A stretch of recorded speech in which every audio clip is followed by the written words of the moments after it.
Rahayu, Rahayu, Rahayu Sagung Dumadi, Om Swastiastu, Namo Buddhaya, Salam, Ongkolen Pasuruan.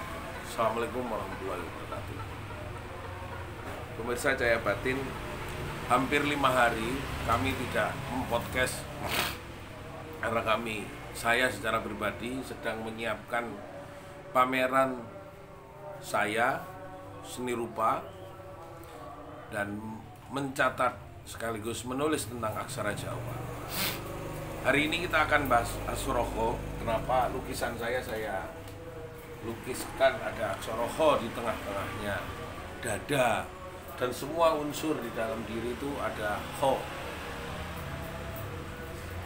Hono urip pening suci, ada hidup dalam sebuah kesucian.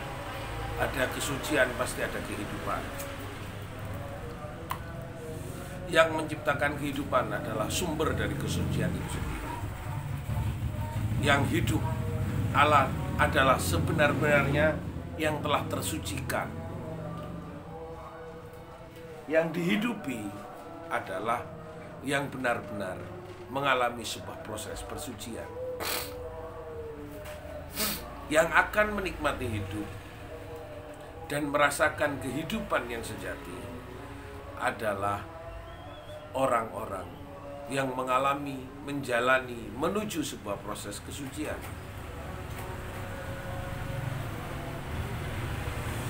Bagaimana jika hidup kita ini masih terpapar pada sebuah situasi yang berbeda? Proses. Jawabannya adalah proses. Jawabannya adalah kita sedang mengalami sebuah proses yang panjang. Saya memang mengejar waktu menuju 9 November. Masih ada sekitar 6 karya yang masih kosong yang harus saya ceritakan di dalam hidup kita ini. Bahwa di mana sebenarnya letak Ho itu sendiri, di alam sana, di alam sini, atau di alam yang lain. Maka saya mencoba menjelaskan perlahan-lahan kepada setiap orang bahwa menuju sebuah kesucian, mencoba belajar merasakan kesucian adalah proses belajar yang tinggi. Proses bagaimana memahami kehidupan dan kesucian itu dalam setinggi-tingginya suci.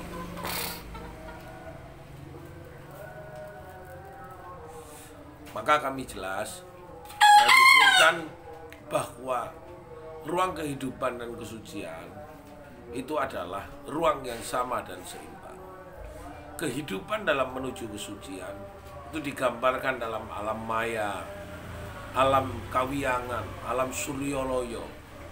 Bahwa sebenarnya yang dicari adalah memang alam kesucian. Untuk bisa kembalinya manusia kepada ruang yang suwung, hampa, tak berasa, tak berada, tak nyata keberadaannya. Bagi yang mengalami sebuah keberadaan yang nyata, bukan dalam gambaran-gambaran yang disebutkan dalam bentuk-bentuk tafsir, tapi bentuk-bentuk kenyataan bagi orang-orang yang mengalami proses kesucian, maka itu adalah kenyataan. Pemirsa Cahaya Batin, pintu gerbang kesadaran bangsa Nusantara. Saya melakukan sebuah proses pencarian dalam tulisan Hono Coroko Toto Sowolo Podo Joyo Moko Poto. Ho itu sendiri merangkum semua sampai kepada aksara Ngo. Ho itu sendiri adalah yang menciptakan bait-bait sifat-sifat 20 itu sendiri.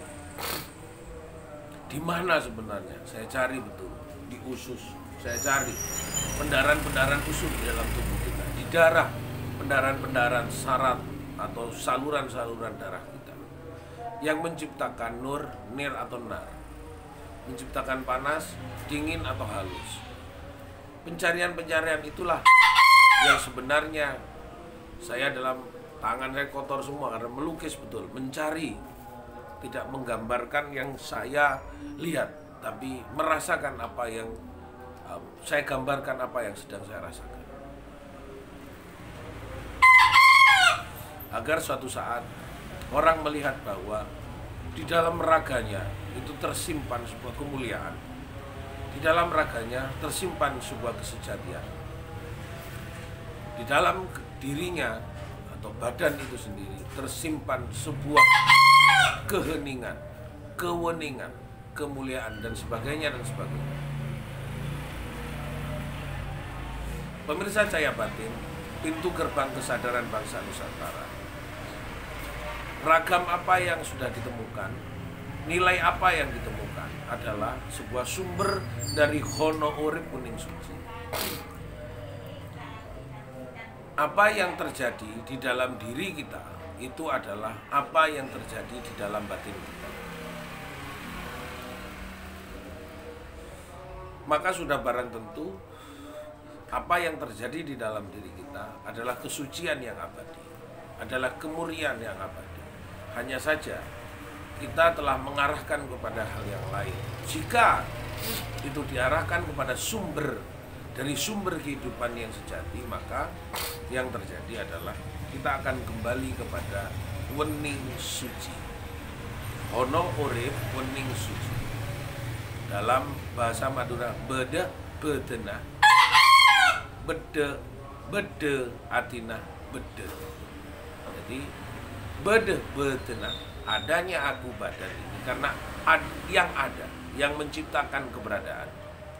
Nanti kita beden atina bede, beden badan kita, bedenah itu atina bede, bedenah yang ada di dalam hidup kita akan meninggalkan raga kita. Jadi bahasa Madura, bede bedenah, bede atina beden, atau bedenah atina beden, bisa seperti itu.